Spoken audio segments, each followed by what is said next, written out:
Good afternoon and welcome to RealAg Politics. We are happy to have you with this afternoon. We are live, and so this is our new live stream on Real Agriculture, where we focus on the world of politics and farm policy, trying to connect the dots on what happens at the farm level across Canada, and then what happens in Parliament Hill and legislatures across the country.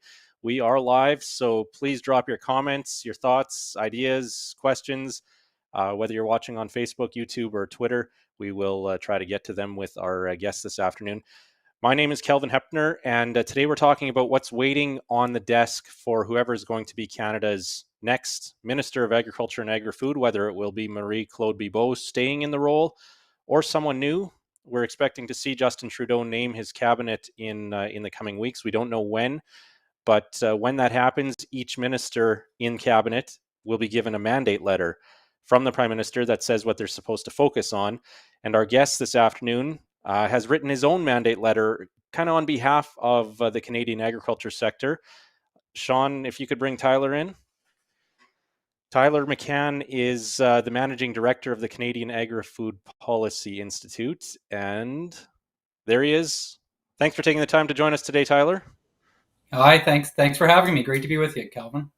So, for those of you that don't know Tyler, he lives and breathes farm policy. So this is right up his alley. This discussion, I think we can probably talk for a whole day here, but we're going to try to limit it to I don't know what we'll do, 30 minutes or so. But Tyler, you've written this mandate letter, and it was published in the Hub. People can read it at thehub.ca.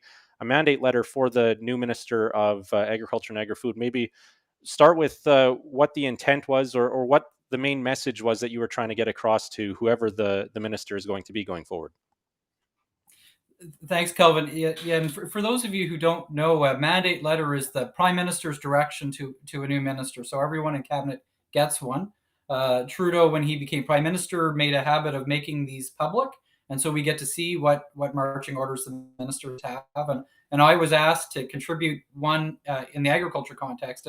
And it's an interesting exercise to have to go through to try and identify your top 10 priorities that you'd want the next minister to act on. But when I look at the work that CAPI has done in the past, when I look at what I'm hearing from people in the agriculture community, what I really tried to seize on is that the minister needs to take a big picture view around a strategy and a vision for agriculture, one that's about unlocking the potential of agriculture, one that's about adding value, and adding value is more than just about value added, but how do we make sure we're adding value through research and innovation? How do we make sure we're adding value through new markets? How do we make sure we're adding value by value added processing and other transformation? And so hopefully that's what comes across in this mandate letter that would go to the new minister. And I should add, really about making it a whole of government approach, right? We don't want just the agriculture minister thinking about agriculture. We want all of those cabinet colleagues, whether it's the trade minister, the health minister, the innovation and science and economic development minister, or the global affairs ministers. We want all of them thinking about agriculture too, and what role they can play in unlocking agriculture's potential. Yeah, and I think that's more clear now than ever when it comes to some of the policies we're seeing on the climate front. Trade, of course, that's always been an issue where agriculture has to work with the trade department as well. Health would be another example. I find mandate letters fascinating for another reason, or I just wanted to make this point. We often hear about how power is centralized in the PMO in government, and agriculture as a department, I think, often is in its own little silo in Ottawa. People aren't necessarily familiar with the technical aspects of farming, so they don't touch it. But the mandate letter gives us this rare glimpse of direct communication between the PMO and the agriculture department, and it's something that we don't often get, I find, when it comes to covering what's happening on the agriculture front in Ottawa. Is that a fair And description? it gives, yeah, absolutely. I mean, it gives us insight in every portfolio, really what those marching orders are. And again, one of the things that I like to look for is where is the minister leading, or where is the minister supporting other ministers in the work that they do, or where is the minister working with other ministers in the work that they do. And again, I think it helps us understand where the agriculture minister fits in that broader discussion. Where does the agriculture minister fit as far as that role inside cabinet, as far as providing that opportunity? So we know in the past, for example, when Bibeau got a mandate letter in January 2021, she was tasked with supporting the Minister of Natural Resources and the Minister of Environment and Climate Change to deliver on nature-based solutions. So I think that's kind of, again, some insight as to where they see the two ministers that are leading, the Environment Minister, the Natural Resources Minister, and how they see Minister Bibeau and Agriculture playing a supporting role to the work that they're doing. So you can get some real insight into those dynamics through the mandate letters that are released. Mm-hmm. For sure, that's what I was alluding to when it comes to it. It's not often we get to ask the Prime Minister's office or the Prime Minister about agricultural topics, so this is kind of an indicator of where they stand or what their views are on this. So, I have a copy of your the mandate letter that you wrote here, Tyler. You talk about making Canada a world leader in the future of food and productive, sustainable agriculture. You talk about developing a roadmap to competitive net zero, as this government has made clear as its priority. You talk about working with the provinces in making sure that FPT relationship is functional. All of these topics, big topics that whether it's Minister Bibeau or a different minister will have on their plate come in the coming weeks here. Yeah, absolutely. And again, agriculture is a complex, dynamic, diverse sector. The number of stakeholders, the number of policy files that the minister has to deal with is greater now than it's probably ever been. And so I think when you look at the list that I put together here, hopefully it captures that whole breadth of opportunity. But I tried to put up front this need for that overall strategy, right? We need the agriculture minister to be championing the cause of a growing, sustainable, resilient, successful, prosperous agriculture with all of their cabinet colleagues. Everything else should flow from that, but we need to see this common vision come first. On the topic of that FPT relationship, we often talk about in the context of the business risk management programs and agri-stability, and how that's been a years-long saga of trying to figure out business risk management programs. There was supposed to be that FPT meeting back in September in Guelph. I assume that would be one of the first things on the calendar in the date book for the new minister when after cabinet is named to have that FPT meeting. Yeah, we know that the provinces and federal officials, all of the team that are waiting on this, the industry are looking for this next meeting to really take that FPT consultation to the next level. The dynamics around the FPT table, I think, are really interesting, and it's going to be. I'm curious to see whether or not we see a more conciliatory tone, whether or not we see a tone where ministers are working better together than they have in the past, and FPT dynamics have never been easy. There's a lot going on there. You've got competing visions for agriculture across the country, but for the most part, ministers have been able to work together relatively well. I think we've seen some things happen over the last couple of years where the working relationship isn't as good, isn't as strong as it should be, and it'll be interesting to see whether or not the new minister heads into that upcoming meeting, likely in November, with a mandate to try and improve relationships and bring ministers closer together around that table to try and drive forward towards a common outcome for the next ag policy framework. In your letter, again, you refer to developing a roadmap for Canada's agri-food system to be part of Canada's process of getting to net zero, and again, this nature-based climate solution discussion that needs to take place or is currently taking place. We, of course, in the last number of weeks, have seen a emission reduction.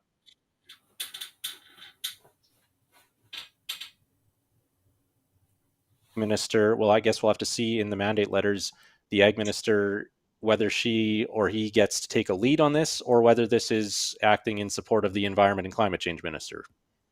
Yeah, and I hope that the agriculture and agri-food minister gets to play a leading role, because agriculture really can do so much. Again, agriculture's got this really delicate balance where we need to find ways to deliver concrete emission reduction. We need to find ways to feed the world. Canada is a provider of global food security. Climate change is impacting how other countries around the world are going to be able to produce food. We know in the short to medium term, Canada's probably going to see its agricultural producing lands expand as a result of climate change. We know that demand is going to increase around the world as our population increases.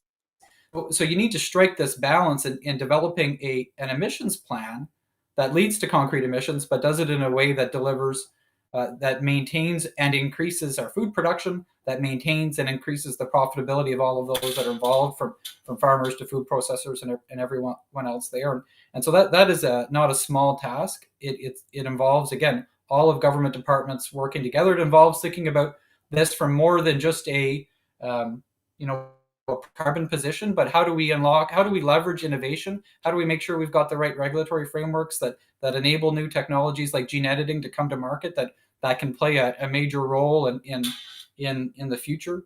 Again, I think the debate around nitrogen fertilizer is challenging, but when you look at the potential to increase the ability of crops to fix nitrogen themselves, that there's some interesting technology that maybe is not going to be here tomorrow, but if we look between now and 2030 or now and 2050, we know that there's this potential to do a lot more. And so that roadmap that the agriculture minister needs to champion needs to make sure that Canada can access, Canada can be a leader in these new technologies that'll help agriculture produce more food with a smaller environmental footprint. Does the agriculture sector need to make more of an effort in connecting with the environment minister in terms of getting those departments and ministers to work together? I think the unfortunate reality is that environment has become a very polarized topic in agriculture, and I think what we've seen is, with the price on carbon, with an exemption on farms, except for propane and natural gas coming in when grain farmers across the country experienced a really wet harvest, when their grain drying bills were going up. We know that caused a very legitimate reaction. When we see what's happened with protocols, where farmers have seen the significant contributions that they've made, the significant improvements that have been made over the last 20 years, not be eligible, that not be any reward there. We've seen several of these things that have come up that have created a backlash where it's become a very political topic, where we haven't seen those relationships between the environment minister and farmers be as strong as they should be. But I think that it's important to be able to move past that. I think we've seen the government change its tack. When the government came out last December with its new plan, really focused around net zero, I think that there was this huge opportunity for agriculture to embrace that. I think that there's this opportunity for agriculture to talk about concrete emissions reductions. I think a lot of people can point to the fact that the price on carbon as it stands today is not driving down emissions, but there is potential for agriculture to do more.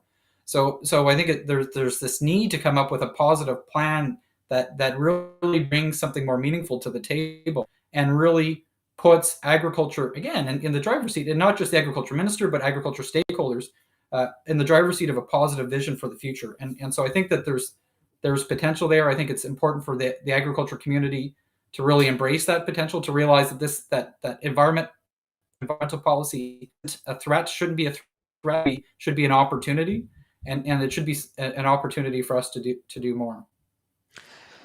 Is that a balancing act, though? Or it sounds like a balancing act in terms of cautioning about the costs of some of the scenarios that policymakers in Ottawa are wanting to move ahead on, some of the discussion that we're going to see come out of the meeting in Scotland later this month or early next month.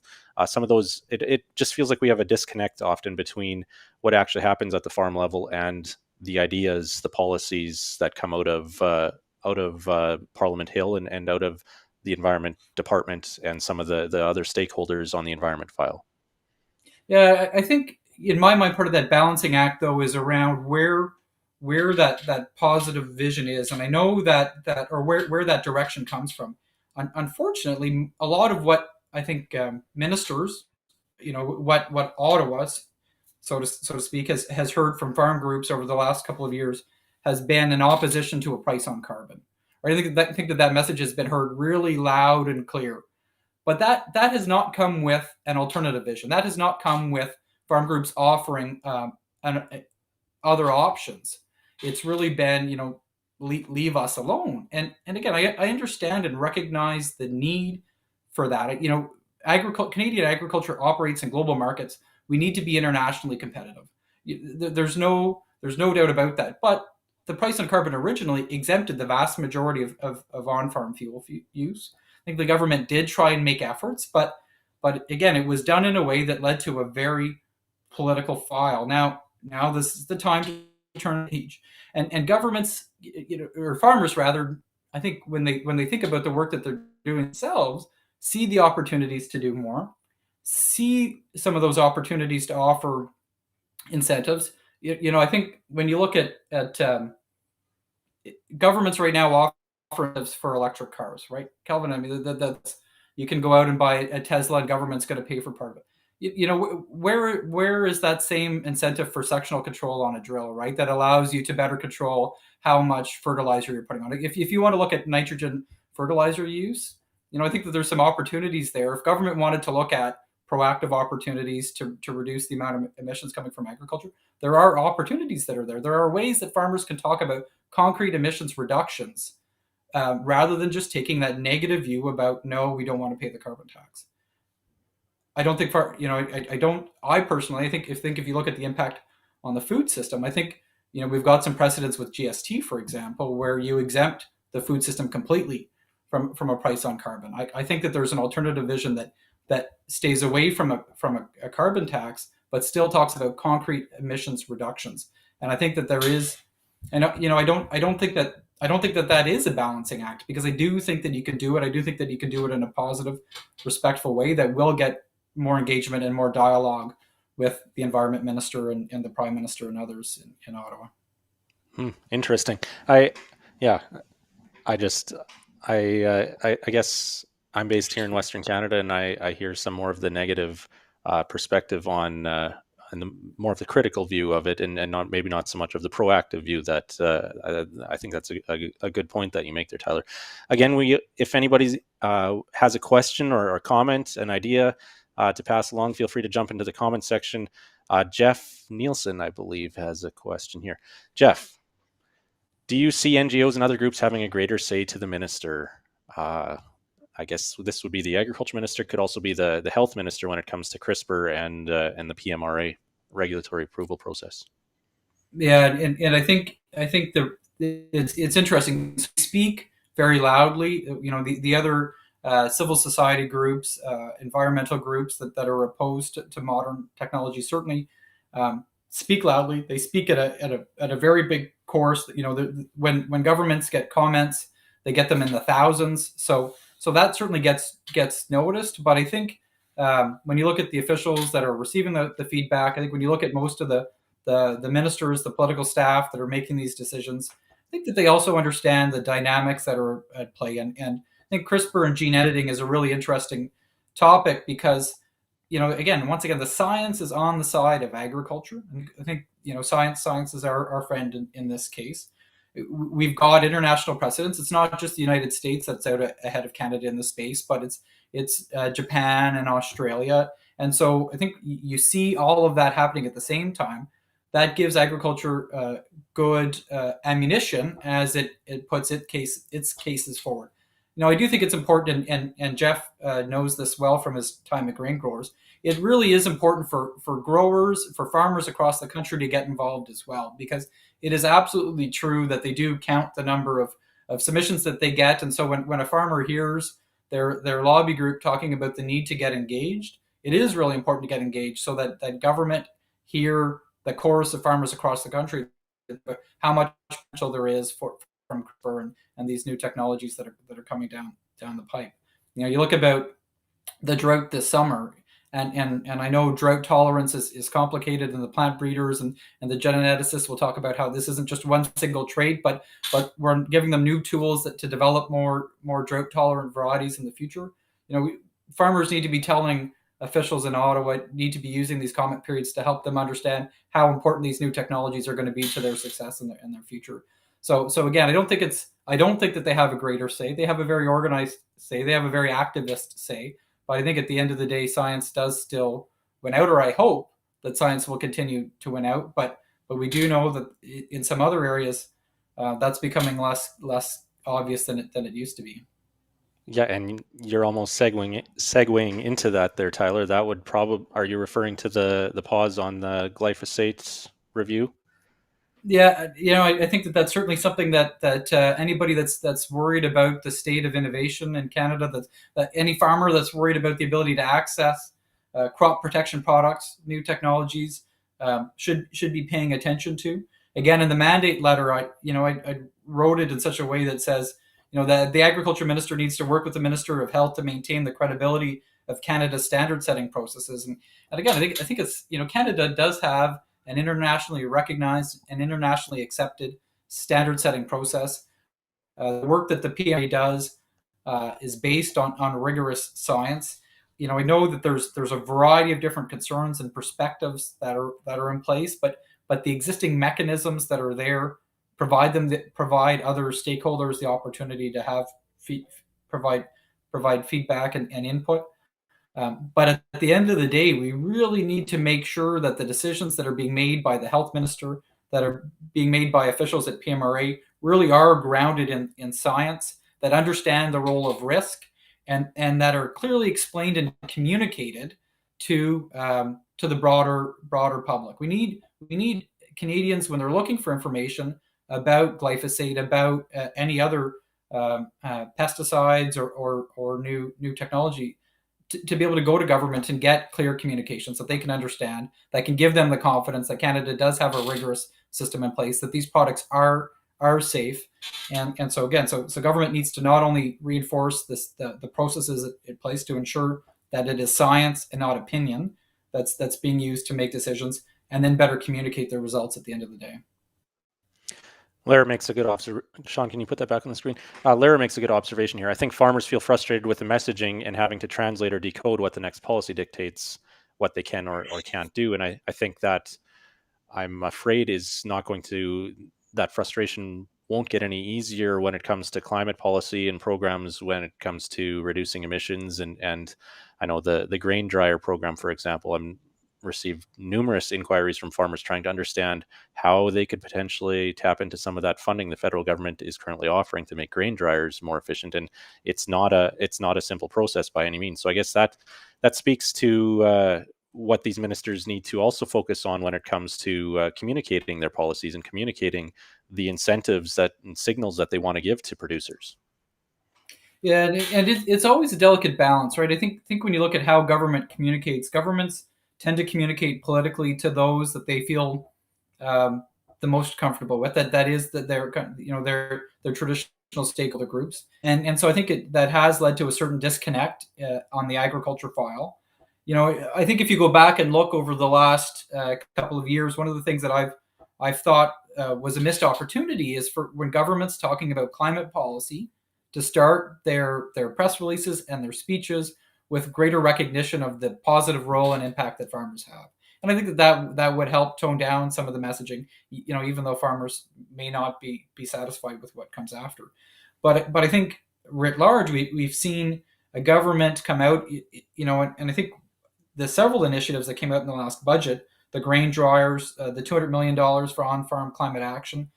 We saw these big announcements in the budget, and then the week before the election for that $200 million on-farm climate action fund, we saw a call for proposals. I think that there was some legitimate frustration around why it was taking so long. Farmers for Climate Solutions, who I think was largely the inspiration for that initiative. I mean, they talk about the need for urgent action, and they talk about the need to move quickly. And yet, here we were 6 months after the budget came out announcing the funding for it. We're still at the call for proposal stage. So I think there's some legitimate confusion and concern about how these policies all fit together. Again, I think that there's a need for a bigger vision that ties it all together, so that even if farmers may not understand the miles, they can see more clearly what the path looks like in the future. And I hope we'll see some improvement on that in the next mandate once the ministers reappointed or appointed. Mm-hmm. You also mentioned in your mandate letter here, Tyler, that the minister needs to work with the Minister of Transport and Infrastructure to work with getting Canadian food to consumers in Canada and around the world. But part of that also has to do with this bottleneck we're seeing, system supply chain issues. Is there a role for the Minister of Agriculture in trying to address some of those challenges, or the Minister of Transportation, I guess, would move to their desk ultimately when it comes to the container shortage or investigating issues there. Is there a place for a government to help grease the system a bit? Yeah, I think the system certainly needs to work better. Grease the Maybe system. that's the wrong term. Yeah, I, we I don't do don't, that. but I think if I was writing this mandate letter now, Kelvin, rather than a month ago, I would draw a lot of inspiration from what the U.S. administration is doing in this space, where we see this really concerted government-wide effort. We see the USDA secretary working with the transportation secretary, working with their broader cabinet colleagues, driven by senior engagement from the White House around addressing these supply chain issues, and that supply chain crunch, that container shortage that we're experiencing now, is that acute symptom of a much more chronic problem we have around infrastructure movement.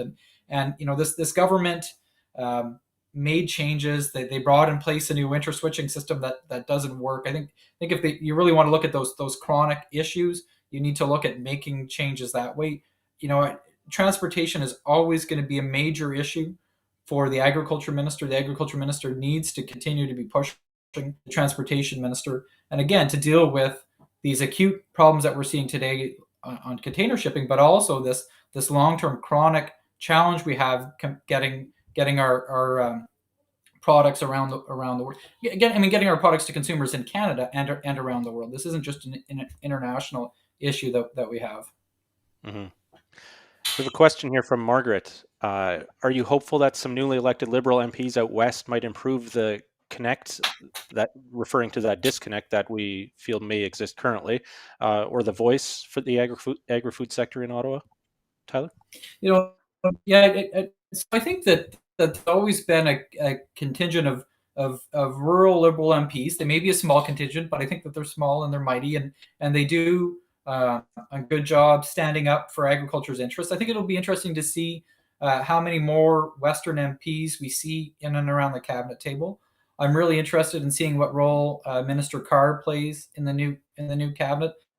When you looked at when things got challenging, he was relied on to be with Minister Bibeau, and when they were working with the provinces, Minister Carr was there to try and help find a solution around BRM programming. And so I do hope that there's these more of these Western voices are there and are engaged. But again, I don't think that this is as much of an East-West issue as it is an urban-rural issue. And I think that all of those Liberal MPs across the country need to do a better job, or need to listen and hear more, and we need to have agriculture stakeholders communicate more as well. And I do think, Kelvin, one of the things that's different under this Liberal government, but I think it's going to be different under every government going forward, is that agriculture and agri-food policy is not going to be developed with just the farm community anymore. I think 10 years ago, when the agriculture minister needed to decide about agri-food policy, they talked to farmers, maybe they talked to food processors, but now they're talking to food systems advocates. They're talking to food security stakeholders. They're engaging with a much broader stakeholder community, and I think that is going to be true regardless. And so again, it is about making sure we're listening and engaging with this much broader community of voices that are engaging and acting on agri-food issues now. I'm not sure if you had the chance to see the call. There's a column in the Globe and Mail today, I believe, talking about making the case. The columnist is making the case that the government should create a super ministry for the environment in terms of helping the Trudeau government meet its climate commitments, its international climate commitments. This would force all the other ministries to see things through a lens of meeting those climate goals. Is that, I'm not saying that, I'm not advocating for that or saying that that's going to happen, but would it make sense for agriculture as an industry to kind of strategically approach government through that lens as well? Well, again, I really think that the environment is an asset for the agriculture industry in Canada. And so I don't think that should necessarily be a bad thing to see, an environment minister as a super ministry. I think the reality is we probably are very close to that today, where we've got Minister Wilkinson, who's very, very active, have had Minister Wilkinson, who's very active on a variety of different issues. But again, I think it's the same is true with agriculture, whether or not it's one super ministry or many different ministries thinking about these issues. It's whole of government action.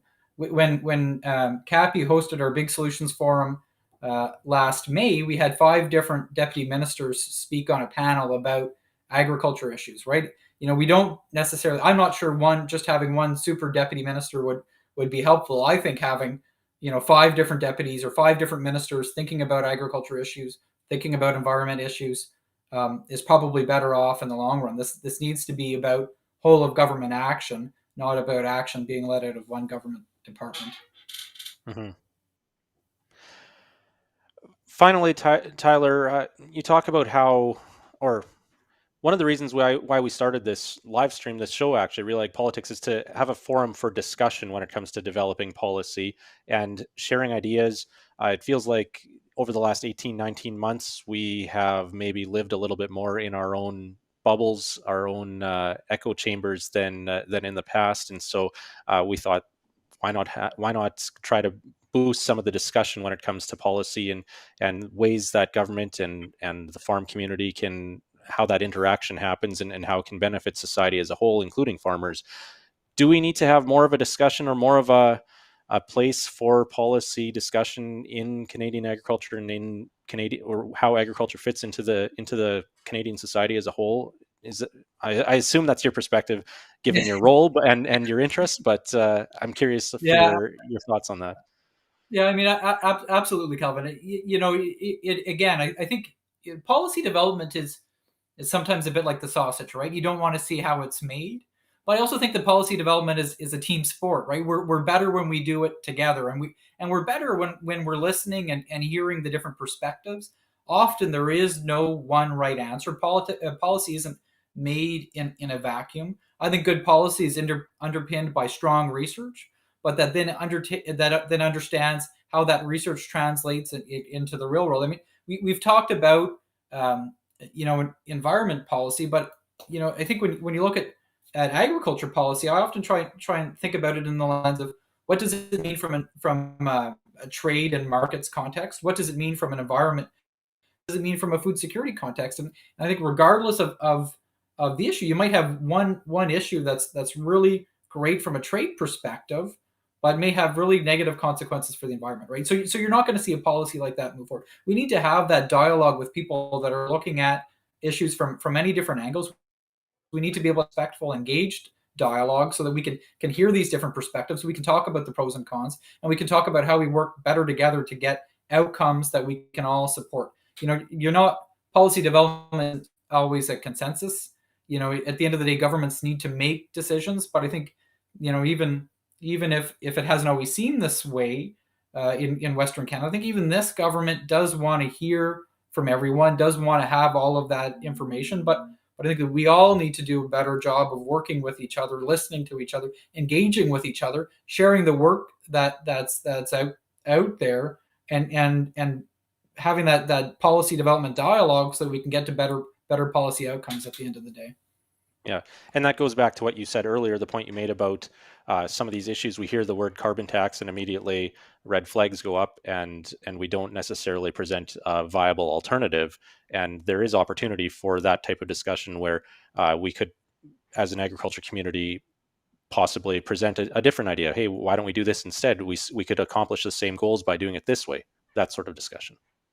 That's right, and I think often you have to start with that big picture. You need to understand where we want to go at the end of the day. But again, I think farmers support an approach where Canada's feeding the world, but Canada's doing it in a way that's protecting it. That's growing it. That's doing it in a way that's improving farm profitability. Farm profitability rather. There is this opportunity, I think, for us all to come together around it, and then to kind of roll up our sleeves and figure out how we get it done. I don't think that happened necessarily five years ago, but I think the government's learned a lot of lessons. I hope that farmers, I hope that farm groups have learned some lessons too. And as we look at this next mandate, we can kind of turn that page and engage constructively and positively to build better ag policy in this country. Okay, I have one more question. Over under, Minister Bibeau returns to the post. I don't know. What are your thoughts? I haven't had the opportunity to speak to the Prime Minister about it yet, Okay. Kelvin. I have to wait and see what he says. We'll wait to hear back from you, Tyler, after you do. Thanks for taking the time to join us today, Tyler. No, it was my pleasure. Look forward to coming back again. Yes, we'll be happy to have you back. Once again, thanks to everyone as well for the comments and questions and watching. Tyler is the managing director of the Canadian Agri-Food Policy Institute. Before I let you go, Tyler, how can people find out more about CAPI? Yeah, so CAPI is a national think tank. We think about agriculture and agri-food issues. We've been around for 15 years. We really see it as we kind of have three mandates. We produce that groundbreaking content. We do the research that helps drive agriculture policy forward.